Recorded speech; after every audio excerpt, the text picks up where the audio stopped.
Bênção, a gente está com esse desafio maravilhoso de olhar para João capítulo 21 e concluir essa série que temos estudado aqui nos cultos da noite sobre o poder do Evangelho na vida de Pedro.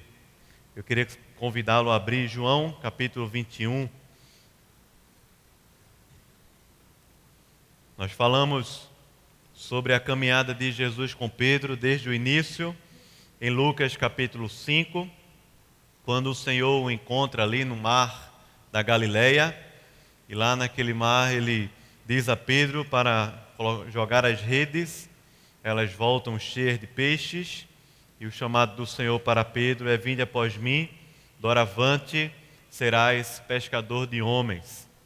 A gente viu na caminhada de Jesus com Pedro todas as interações, caminhos, e o que é interessante observar, mais do que a caminhada de Pedro com Jesus, é justamente como Jesus olhava para Pedro, como Jesus tratava Pedro, amava Pedro, como o Evangelho se revelava a partir de Jesus e através de Jesus na vida de Pedro, em todos os momentos, quando ele estava ali afundando no mar, quando o Senhor o chamou para andar sobre as águas, quando também ele estava ali negando o Senhor 3 vezes, e lá da cruz o Senhor olhou nos seus olhos e o amou, e ali Pedro teve um quebrantamento, ele se arrependeu e chorou amargamente, como nós lemos e conversamos na semana passada. Mas aí o Senhor ressuscitou. E aqui no capítulo 21, nós vamos ler um dos encontros que o Senhor teve com alguns discípulos, em um diálogo que ele estabelece com Simão Pedro, e é quem nós estamos estudando aqui. Vamos ler João capítulo 21, nós vamos ler até o verso 23, tá bom? Leamos assim. Depois disto, tornou Jesus a manifestar-se aos discípulos junto do mar de Tiberíades, e foi assim que ele se manifestou. Estavam juntos Simão Pedro, Tomé, chamado Dídimo, Natanael, que era de Caná da Galileia, os filhos de Zebedeu e mais 2 dos seus discípulos. Disse-lhes Simão Pedro: vou pescar. Disseram-lhe os outros: também nós vamos contigo. Saíram e entraram no barco, e naquela noite nada apanharam. Mas ao clarear da madrugada estava Jesus na praia. Todavia, os discípulos não reconheceram que era ele. Perguntou-lhe Jesus: filhos, tendes aí alguma coisa de comer? Responderam-lhe: não. Então lhe disse: lançai a rede à direita do barco e achareis. Assim fizeram, e já não podiam puxar a rede, tão grande era a quantidade de peixes. Aquele discípulo a quem Jesus amava disse a Pedro: é o Senhor. Simão Pedro, ouvindo que era o Senhor, cingiu-se com sua veste, porque se havia despido, e lançou-se ao mar. Mas os outros discípulos vieram no barquinho, puxando a rede com os peixes, porque não estavam distantes da terra, senão quase 200 côvados. Ao saltarem em terra, viram ali umas brasas, e em cima peixes, e havia também pão. Disse-lhe Jesus: trazei alguns dos peixes que acabastes de apanhar. Simão Pedro entrou no barco e arrastou a rede para a terra, cheia de 153 grandes peixes. E não obstante serem tantos, a rede não se rompeu.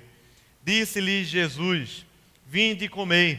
Nenhum dos discípulos ousava perguntar-lhe: quem és tu? Porque sabiam que era o Senhor. Veio Jesus, tomou o pão e lhes deu, e de igual modo o peixe. E já era esta a 3ª vez que Jesus se manifestava aos discípulos, depois de ressuscitado dentre os mortos. Depois de terem comido, perguntou Jesus a Simão Pedro: Simão, filho de João, amas-me mais do que estes outros? Ele respondeu: sim, Senhor, tu sabes que eu te amo. Ele lhe disse: apacenta os meus cordeiros. Tornou a perguntar-lhe pela 2ª vez: Simão, filho de João, tu me amas? E ele lhe respondeu: sim, Senhor, tu sabes que te amo. Disse-lhe Jesus: pastoreia as minhas ovelhas. Pela terceira vez, Jesus lhe perguntou: Simão, filho de João, tu me amas? Pedro entristeceu-se por ele ter dito pela terceira vez: tu me amas? E respondeu-lhe: Senhor, tu sabes todas as coisas. Tu sabes que eu te amo. Jesus lhe disse: apacenta as minhas ovelhas.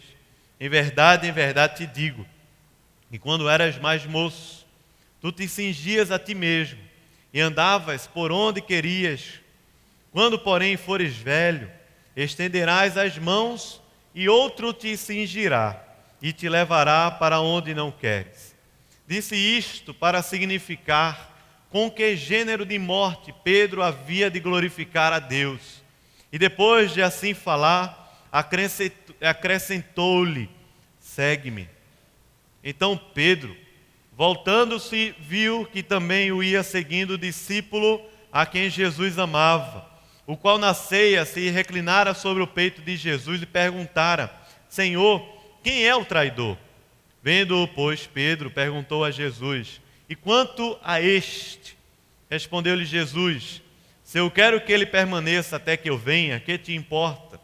Quanto a ti, segue-me. Então se tornou corrente entre os irmãos o dito de que aquele discípulo, João, não morreria. Ora, Jesus não dissera que tal discípulo não morreria, mas se eu quero que ele permaneça até que eu venho, que te importa? Amém. Vamos orar? Ó Deus, bendito seja o teu nome, Senhor. Obrigado pelo privilégio da gente estar aqui te adorando, Senhor, cantando louvores, exaltando a tua grandeza, teu olhar de misericórdia, a tua presença, Pai. O Senhor é um Deus grande e fiel, e o Senhor conhece cada um de nós que está aqui. Nós queremos mais uma vez pedir misericórdia, graça, que o teu Espírito fale mesmo ao nosso coração, nos anime, nos reavive, nos fortaleça, nos converta ao Senhor. Que o teu Espírito realmente, Senhor, nos quebrante e abra os nossos olhos, como cantamos aqui, abre os olhos do nosso coração, para que a gente possa ver, contemplar o Senhor, o teu Evangelho, a tua grandeza, a tua glória aqui essa noite, Pai. Nos abençoa, Senhor, é um culto como esse, que o Senhor muitas vezes nos transforma, nos restaura, nos conforta, nos converte. Senhor, usa-nos aqui como instrumentos do Senhor para o cumprimento da tua vontade, Senhor. Glorifica o teu nome, Pai. Em nome de Jesus, amém, amém. Nós temos nos debruçado aqui sobre essa caminhada de Jesus com Pedro, sobre o discipulado que Jesus teve com Pedro. Jesus não era um mestre, apenas um mestre, que chamou 12 homens para treiná-los de forma a colocar neles competências e habilidades para que eles pudessem ser grandes líderes desse novo empreendimento chamado igreja. Há muitas abordagens a respeito do discipulado de Jesus, há abordagens cristãs, há abordagens também não cristãs, e de muitas, inclusive algumas que são cristãs, vão abordar o tema do discipulado, da caminhada de Jesus com os discípulos, incluindo aqui Pedro, uma caminhada na qual Jesus estava apenas treinando, equipando a eles, para que eles pudessem cumprir e dar continuidade a uma obra que chegou ao nosso conhecimento, que durou todos esses séculos até a nossa história, que é essa obra chamada cristianismo. Mas quando a gente olha para o Evangelho, quando a gente lê o Evangelho, se debruça sobre o discipulado de Jesus com Pedro, mas também com os discípulos, e é assim também com a nossa vida, nós vamos ver que muito maior, muito mais do que um treinamento para que eles pudessem executar uma obra, muito mais do que um treinamento para que eles pudessem cumprir uma tarefa e preencher uma lacuna.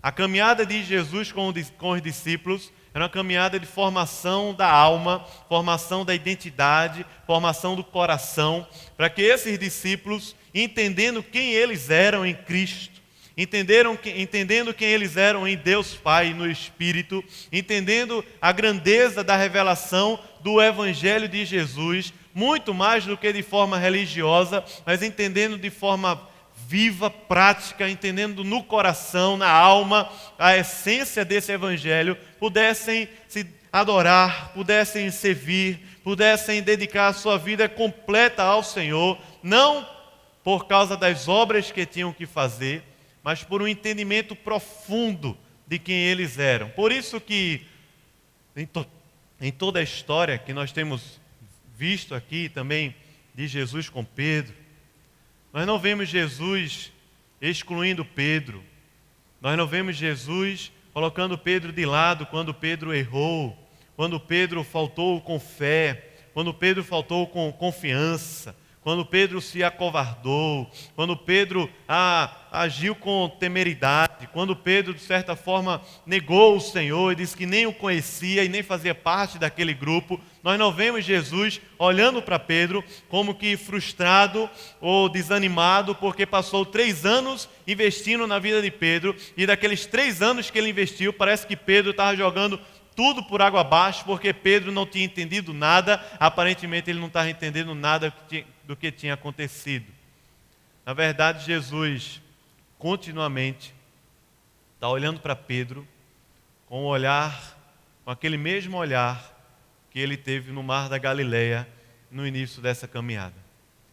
Jesus está olhando para Pedro com o mesmo olhar que ele teve lá antes da fundação do mundo, quando nos conheceu e nos amou. Jesus está olhando para Pedro com aquele mesmo olhar quando viu guardando e consertando suas redes ali no mar, e frustrado e desanimado porque não tinha conseguido nenhum peixe naquela noite, e disse a ele: vai lá e pesca novamente. E ele fala: sobre as tuas palavras, sobre essa palavra eu vou pescar. E a partir dali uma caminhada se inicia, e a que nós conhecemos aqui pelo Evangelho.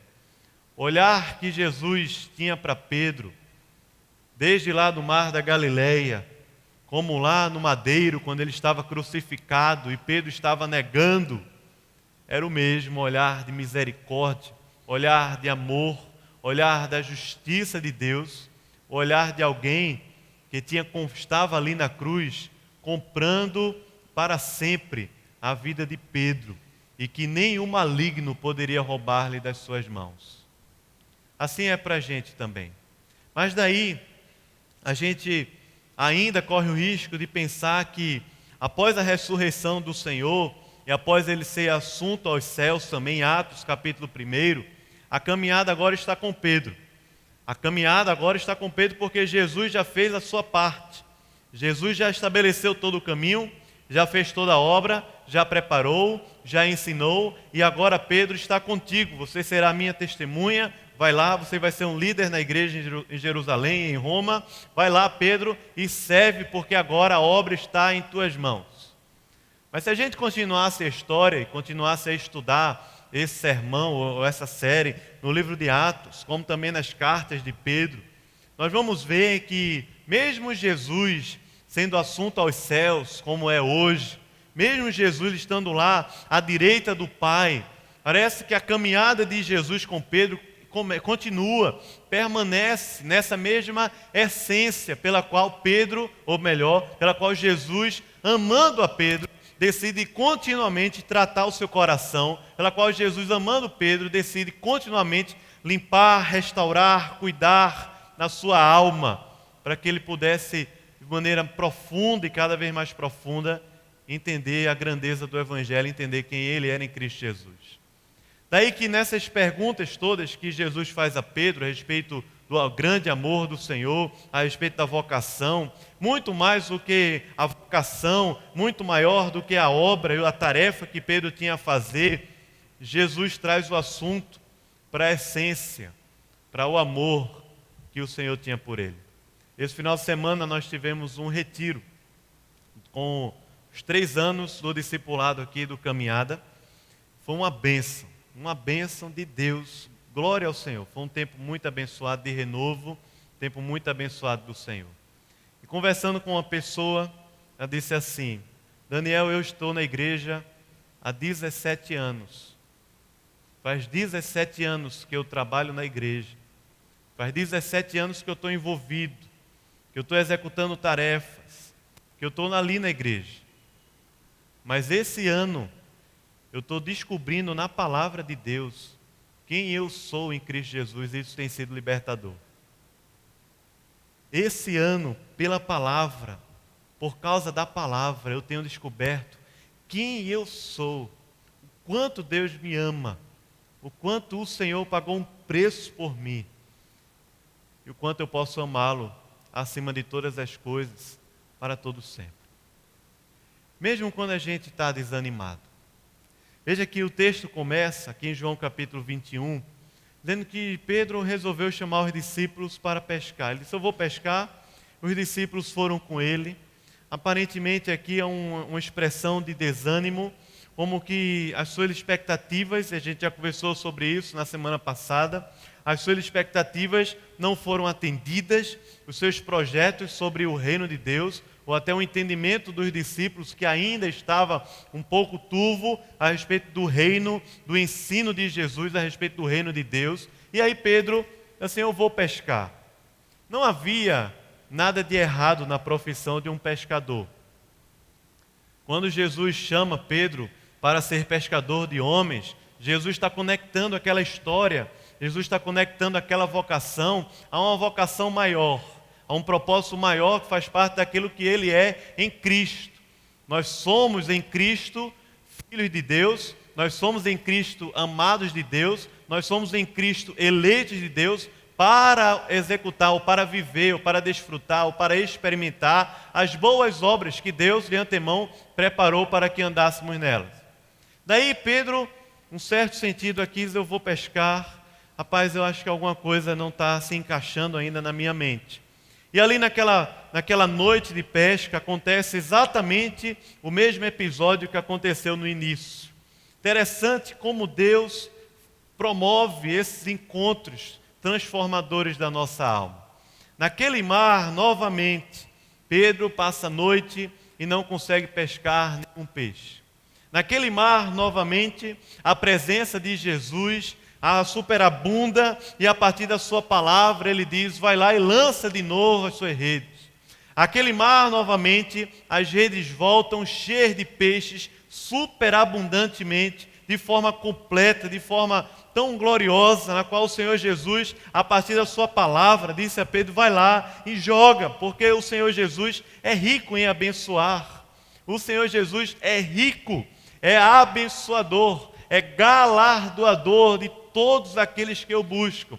Vai lá, Pedro, joga de novo essa rede. Ele vai e volta, mas mais uma vez, e talvez aqui de uma maneira muito mais efusiva. Quando Pedro reconhece que é o Senhor, ele sai daquele barco nadando, ele bota a sua roupa nas pressas. O texto diz que quase que ele sai despido, de tanta pressa que ele estava usando para colocar a roupa e sair nadando ao encontro do Senhor Jesus, que estava ali na praia. Mais uma vez o Senhor tem um diálogo com Pedro.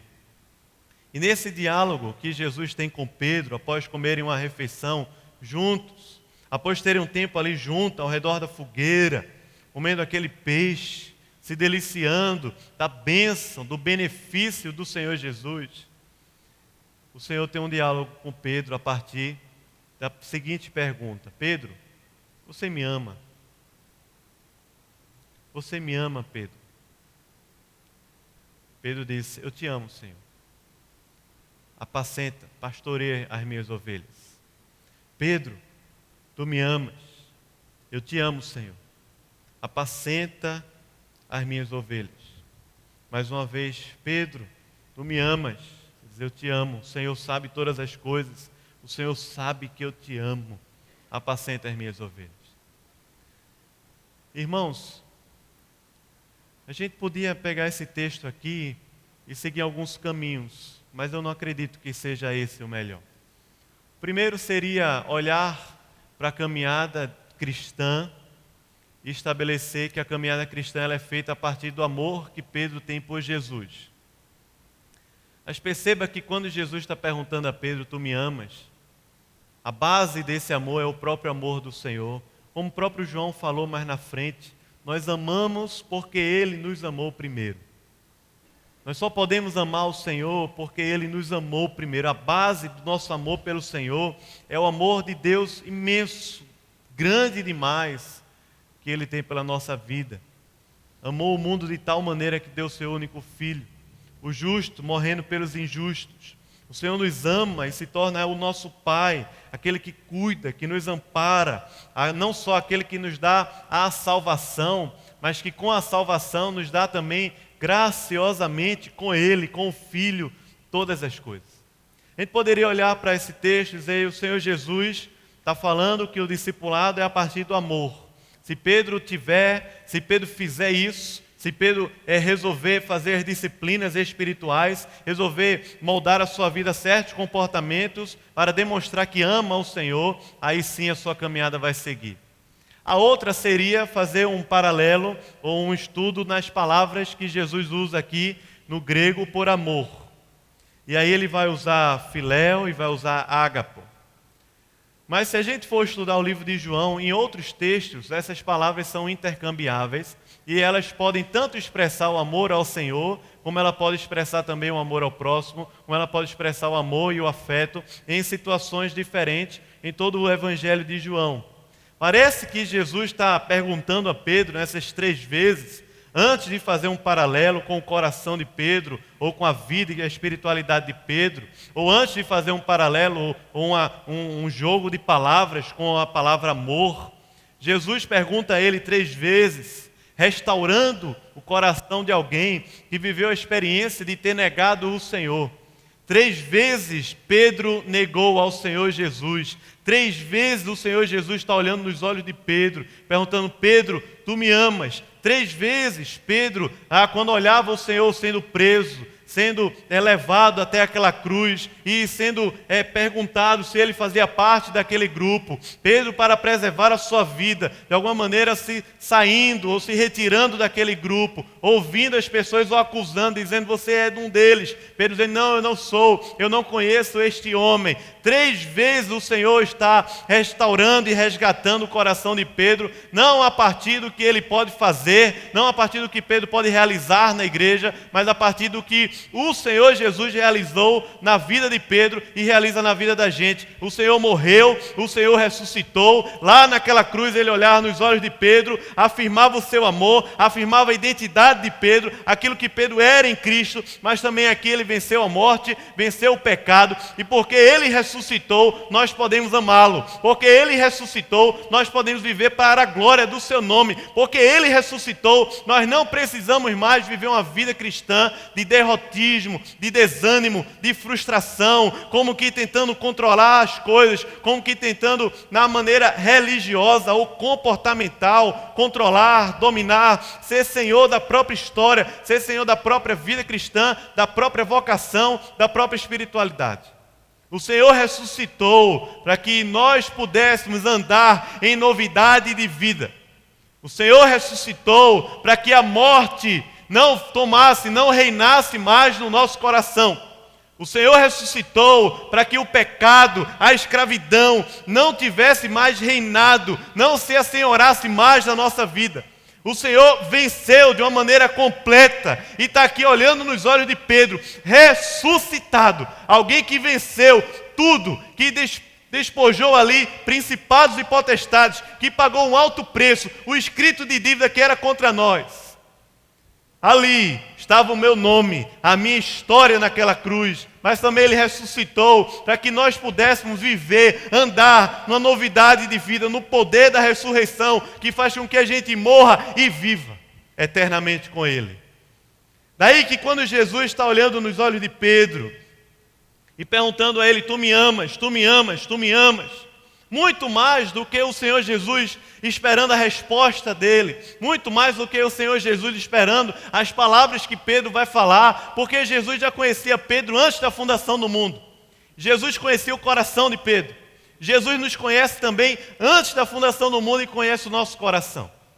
Muito mais do que dependendo da resposta que Pedro disser, eu vou falar a vocação e o que ele vai fazer. Muito mais do que isso. O Senhor Jesus está tratando aonde está a essência da nossa vida cristã? É o amor ao Senhor. Nós amamos ao Senhor de verdade, irmãos. Nós amamos ao Senhor acima de todas as coisas. Nós amamos ao Senhor mais do que os nossos familiares, mais do que um pai ou uma mãe. Nós amamos ao Senhor mais do que o nosso trabalho. Nós amamos ao Senhor mais do que os nossos amigos. Nós amamos a Deus mais do que amamos ao nosso cônjuge. Nós amamos a Deus mais do que amamos aos nossos filhos. Talvez seja a pergunta mais difícil aqui. Nós amamos ao Senhor mais do que os nossos filhos. Nós amamos ao Senhor mais do que aos nossos projetos, aos nossos sonhos. Nós amamos ao Senhor mais do que todas as coisas. Mais do que as cobiças, as fraquezas, os desânimos, as frustrações. Porque o amor do Senhor não se revela, não revela um caminho pelo qual o Senhor Jesus já fez toda a sua obra e agora está comigo, e agora nesse caminho que está nas minhas mãos eu vou fazer por onde o Senhor me amar, eu vou fazer por onde o Senhor, de alguma forma, de alguma maneira, eu vou fazer por onde tornar digna a obra que o Senhor fez por mim e dar valor à obra que Jesus fez por mim. Mas Deus, nosso Pai, e o Senhor Jesus não precisa. O Senhor não precisa que nós tornemos digna ou digno o seu amor, porque Ele já tornou digno.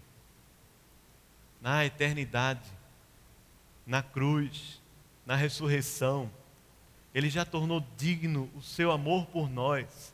Porque quando Jesus estava ali morrendo e cumprindo e consumando toda a obra por nós e em nós, Ele estava fazendo aquilo para a glória de Deus Pai. E naquele caminho e nessa obra perfeita chamada de redenção, na qual Pedro está se deparando, ou está desfrutando, ou sendo restaurado por essa obra que é chamada de redenção, o Senhor Jesus já dá como certo de que Ele verá o fruto do penoso trabalho de sua alma e ficará satisfeito.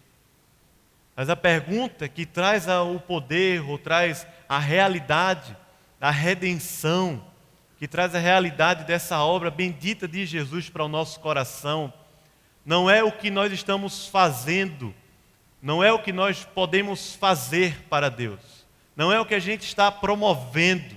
Você pode passar 20, 30, 40 anos promovendo coisas, eventos, programações, coisas boas na igreja, no trabalho, na família, produzindo uma boa reputação, boas obras, bons projetos. Mas a pergunta que traz a realidade da redenção para o nosso coração não é o que nós vamos fazer e não é o que nós podemos fazer, mas é o quanto nós amamos o Senhor. É o quanto nós amamos ao Senhor de todo o nosso coração, com toda a nossa força, com toda a nossa inteligência, com toda a nossa vida. Quanto nós amamos ao Senhor. Daí que no discipulado de Jesus com Pedro, esse evangelho que é poderoso, não somente para fazer Pedro produzir frutos, ou para fazer Pedro voltar a andar, mas poderoso para restaurar o amor no coração de Pedro. Poderoso para restaurar a vida de Deus no coração da gente. Poderoso para fazer com que as frustrações, desânimos, poderoso para fazer com que a morte, poderoso para fazer com que qualquer tipo de tragédia que possa nos acometer, poderoso para fazer até com que o medo e as inseguranças sejam vencidas no poder desse amor. Daí que quando Jesus está olhando para Pedro e perguntando se Pedro ama, Jesus está trazendo Pedro de volta à essência da redenção, do poder da redenção. Nós amamos ao Senhor de verdade, irmãos. E essa não é uma pergunta, perceba bem, por favor. Essa não é uma pergunta que traz a realidade da redenção para a nossa mão. À medida que, se eu amar muito ao Senhor, Ele vai me amar. Ou se eu amar muito ao Senhor, eu vou fazer com que Ele se sinta digno do que Ele fez por mim. Essa não é uma pergunta que traz a realidade para as nossas mãos somente, ou para a nossa força e para o nosso mérito. Essa é a realidade desse amor, que traz para a vida da gente o quanto nós estamos compreendendo o poder, a presença, a glória de Deus, a palavra, o Espírito de Deus, o amor do Senhor.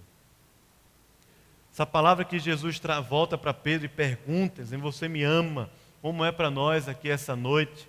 Muito mais do que saber, ou muito mais do que uma resposta que a gente possa dar a isso. A questão é o quanto o nosso coração tem compreendido o amor do Senhor que não desiste de nós. O quanto o nosso coração tem se quebrantado ao grande e profundo amor do Senhor, que antes da fundação do mundo já nos conhecia de maneira completa. É o quanto o nosso coração tem se quebrantado diante do amor profundo de Deus, que Ele nos amou de tal maneira que deu o seu único filho para morrer naquela cruz. É quanto o nosso coração entende de maneira simples, mas também profunda, o quanto Deus me ama, o quanto Ele olha lá dos céus para mim, diz: esse é o meu filho amado, eu tenho prazer nele. É o quanto o nosso coração se amolda à realidade desse amor de Deus, que não tem ninguém, nada nesse mundo que possa quebrar, dividir, que possa diminuir. É o que Paulo diz em Romanos, capítulo 8. Não há nada que possa nos separar do amor de Deus que está em quem? Cristo Jesus. E aí em Paulo ele aplica isso de maneira tão poderosa. Porque diante de um amor que nem a morte, nem a vida, nem anjos, nem principados, nem poderes, nem altura, nem profundidade, nem qualquer outra criatura, nem nudez, nem espada, nada, diante de um amor que nada pode nos separar dele, a aplicação que Paulo faz é: em Cristo, por causa desse amor, em Cristo, nós somos o que, irmãos? Mais que vencedores. Porque a questão mais profunda aqui, nesse diálogo de Jesus com Pedro, não é o quanto Pedro amava, mas é o quanto Pedro entendia e compreendia o amor do Senhor. Porque à medida que isso acontece no nosso coração, não tem jeito, irmãos, não tem jeito. À medida que nós olhamos para a cruz, não tem jeito de o nosso coração não ser tomado de afeto por Deus. À medida que nós olhamos para a palavra e vemos o poder, e vemos Jesus, e vemos a revelação de Deus, não tem jeito, irmãos, do nosso coração não ser tomado de afeto. À medida que a gente olha até para a nossa vida e vê tanta miséria de pecado, e vê tanta destruição lá na alma, e vê tanta coisa ruim, como a gente ainda nega o Senhor Jesus hoje. Como a gente ainda nega, como a gente ainda tem tantos descaminhos, aí tão incrédulo, tão medroso. A gente conversando aqui sobre Jesus, chamando Pedro para andar sobre as águas, eu pensando assim naquela época, se Jesus me chamasse, eu não ia não, eu ia ficar com medo. Quanto a gente ainda é tomado de tanto medo e incredulidade, mas olhando para a gente mesmo, olhando para a nossa situação e ouvindo lá dos céus a mesma voz dizendo assim: eu amo você, eu amo você, eu quero andar com você, eu lhe escolhi antes da fundação do mundo, eu amo você, eu lhe livrei da morte e do pecado, eu amo você. Uma das situações que mais fazem com que eu me depare com o poder da morte é quando há uma morte na minha família. E essa semana o meu tio faleceu. Por que eu estou falando isso? Porque não estou falando da morte física, mas é naquele momento em que a família se reúne os poucos se reúnem. É naquele momento em que a realidade da morte parece se revelar para mim. E ao mesmo tempo em que eu fico triste por ver os meus familiares tão perdidos, há algo no meu coração tão forte, mais forte do que a morte, mais forte do que aquela situação de tragédia, de perdição terrível, na qual não se tem mais amigos, porque não se tem mais uma posição social elevada. Não se tem mais pessoas que se possa confiar, porque não se tem mais dinheiro. Na qual não se tem mais alegria, porque a frustração, a raiva, o ódio é maior do que tudo. E é naquela situação de tanta morte, de tanta calamidade, que tem algo dizendo, algo tão profundo, tão forte, que é mais forte do que o poder da morte. O Senhor resolveu me tirar daquele negócio e profundamente dizer para mim o quanto Ele me ama, o quanto Ele me quer. E é isso que transforma o nosso coração. É exatamente a compreensão desse profundo amor que Deus tem pela nossa vida.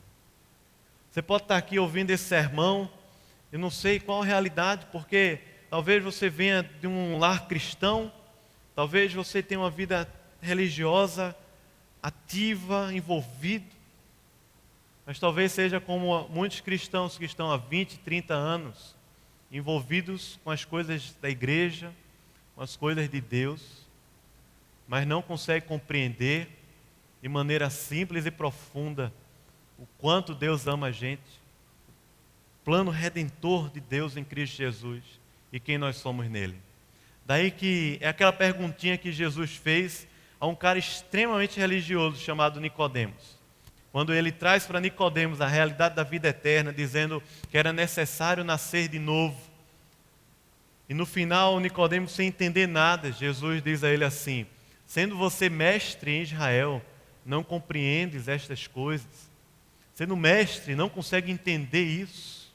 É tão simples, é tão claro. Essa pergunta que Jesus está fazendo para Pedro. É tão simples, é tão claro, mas envolve um caminho de devoção e de entrega, não na força da gente, mas à medida que a gente consegue se deparar com a grandiosidade do amor do Senhor. E aí a vocação, ela toma um novo sentido, porque a vocação não se torna aquilo que eu vou fazer para atrair a atenção de Deus. A vocação não se torna aquilo que eu vou fazer para Deus, para que de alguma maneira Deus se agrade de mim. A vocação não se torna aquilo que eu vou fazer para ser conhecido pelos homens. A vocação, e quando eu estou falando sobre vocação, não estou pensando aqui na vocação de Pedro como pastor da igreja, como apóstolo, mas a vocação de Deus para todos nós, sendo ela qual for.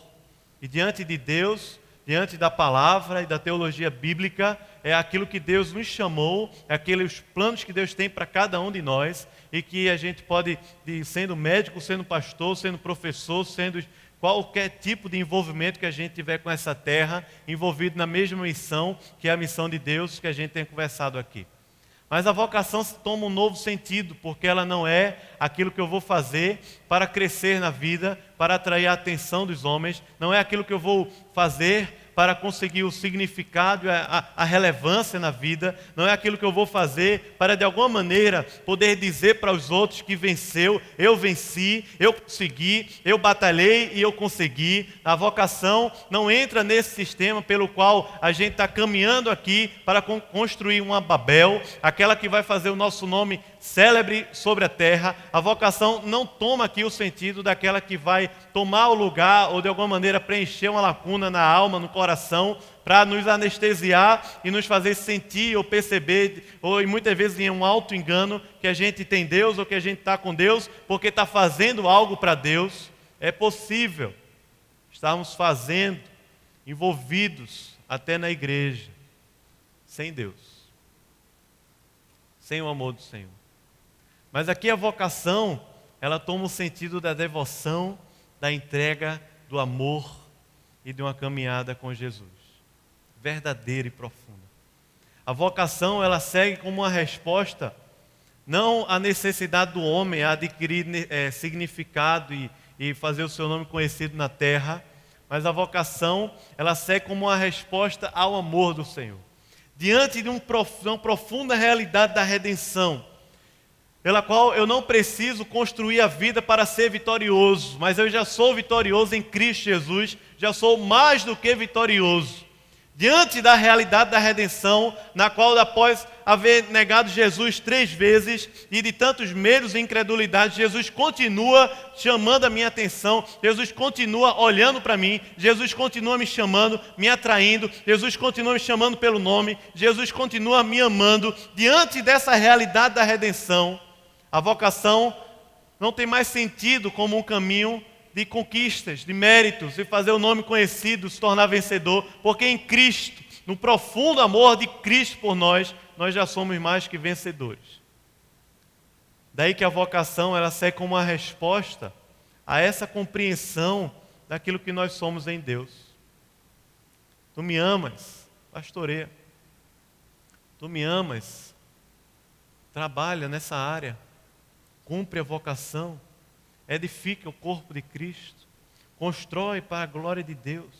Tu me amas, se envolve nessa terra, num ambiente de missão. Tu me amas, eu estou te enviando. Essa é a grande comissão em João capítulo 20, versículo 21. Assim como o Pai me enviou, eu também vos envio.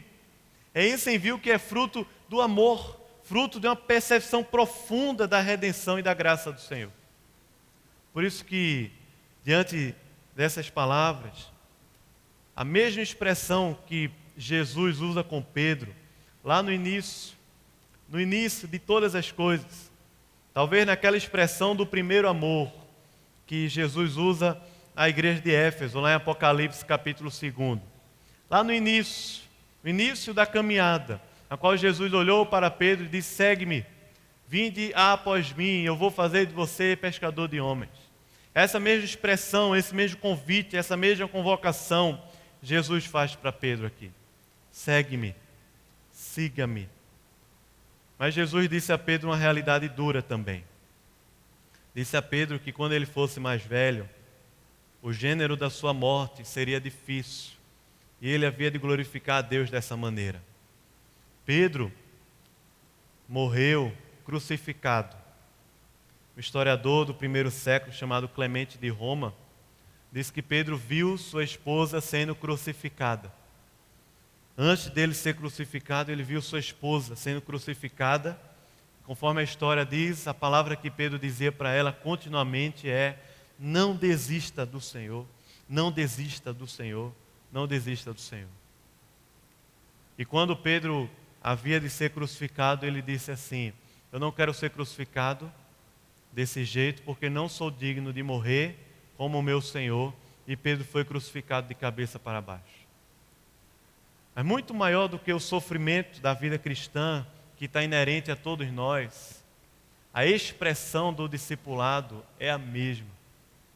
Siga-me, venha, compreenda o meu amor, venha, anda comigo, abre mão, perde, morre para viver, porque quem quiser ganhar a sua vida vai perder. Eu fico imaginando Pedro aqui sentado na fogueira, ali ao redor daquela fogueira com Jesus, e ouvindo essas palavras e conversando, e talvez passando um filme na sua cabeça dos ensinamentos, das interações, da caminhada que Jesus teve com ele. As palavras quando Jesus disse assim: olha, vinde após mim. Quando Jesus disse assim: se alguém quiser ganhar a vida, vai perder.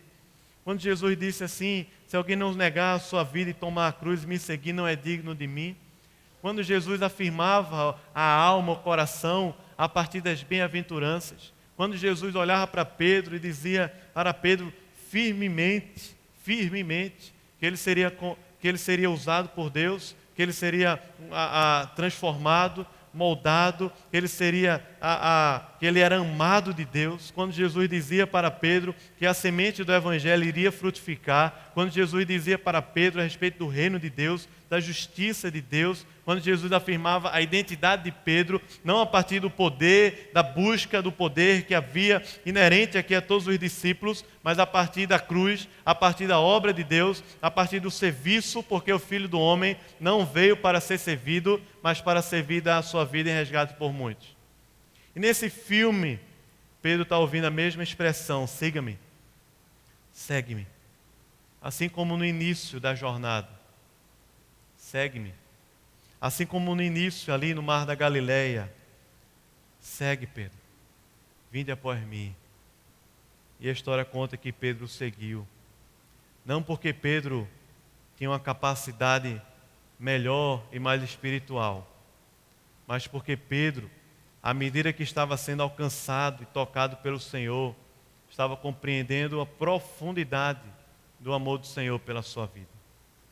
Sabe, a gente poderia pensar em N coisas, e o mundo está oferecendo N coisas para fazer o nosso coração se animar novamente, para fazer a gente sorrir, para fazer a gente, de certa forma, esquecer os problemas. Às vezes até a igreja está oferecendo programas para isso, para parar de sofrer, para de alguma maneira ter o ego acariciado e as coisas continuarem. Mas a maneira do Senhor restaurar o nosso coração é a partir do nosso entendimento, à medida que Ele abre os nossos olhos para a gente ver, sentir, perceber e entender o quanto Ele nos ama. O quanto Ele nos ama. Porque o Evangelho é poderoso para restaurar o nosso amor e restaurar também a nossa vocação, a nossa vida, o nosso afeto, a nossa vida com o Senhor. É assim que Ele fala lá em Apocalipse capítulo 2. Arrependa-se, veja onde caiu, volta ao primeiro amor, a compreensão desse profundo amor que o Senhor tem por nós, pela nossa vida. Vamos orar? Se você puder fechar os seus olhos. E assim como pode ter passado um filme na mente de Pedro, nessa pergunta: Pedro, tu me amas? Pedro, tu me amas? Pedro, tu me amas? Pode ser essa pergunta, pela palavra, que o Senhor Jesus está fazendo para mim e para você. Daniel, tu me amas? Daniel, tu me amas? Daniel, tu me amas? E a expressão da caminhada, a expressão do caminho do discipulado é a mesma. Segue-me. Volta ao primeiro amor. Arrependa-se. Quebranta o coração. Porque o Evangelho restaura o nosso afeto, mas restaura também a nossa vocação. Você pode orar no seu lugar, no seu coração, clamando ao Senhor.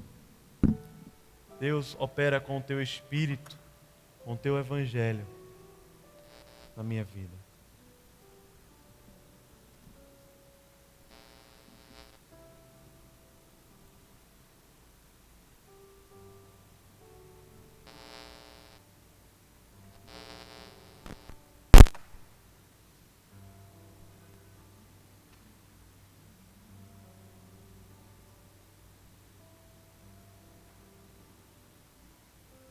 Senhor, nosso Deus, nosso Pai, nós queremos agradecer a Ti, como o Senhor é o nosso Pai, nos ama, sendo nós tão pecadores, tão omissos, tão incrédulos.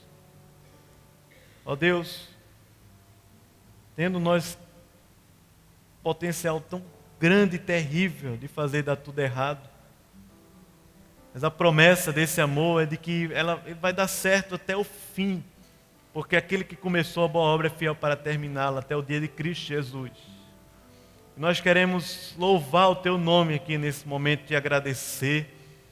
Nós queremos clamar ao Senhor, restaura nossa alma, nosso coração, abre os nossos olhos para a gente aqui nesse momento entender, sentir, perceber, visualizar a grandeza do Senhor, a grandeza do Teu amor, do Teu Evangelho, do Teu poder, da Tua graça, pela qual o Senhor constantemente aos Teus filhos, pelo Teu Espírito, constantemente tem testificado que somos Teus filhos, somos amados do Senhor, somos queridos, somos a menina dos Teus olhos, somos aqueles que o maligno não pode roubar, somos aqueles que o Senhor pagou um alto preço, um escrito de dívida, somos alvos do Teu amor e do Teu propósito.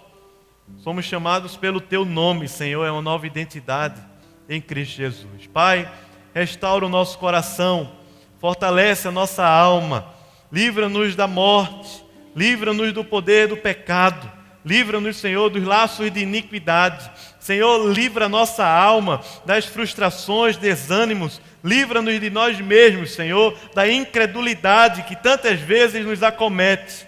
Ó Deus, em nome de Jesus, sopra o Teu Espírito, Senhor, e reaviva-nos no poder do Teu amor, para a glória do Teu nome, Senhor.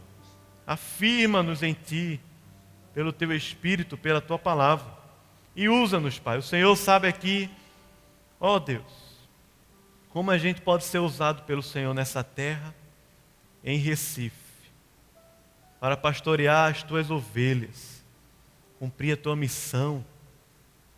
Senhor, usa-nos para a glória do Teu nome, Senhor, como uma resposta ao Teu amor e aos Teus planos e à Tua vocação. Usa-nos como instrumentos nas Tuas mãos nessa terra, para a glória do Teu nome, Senhor. Em nome de Jesus. Amém. Amém.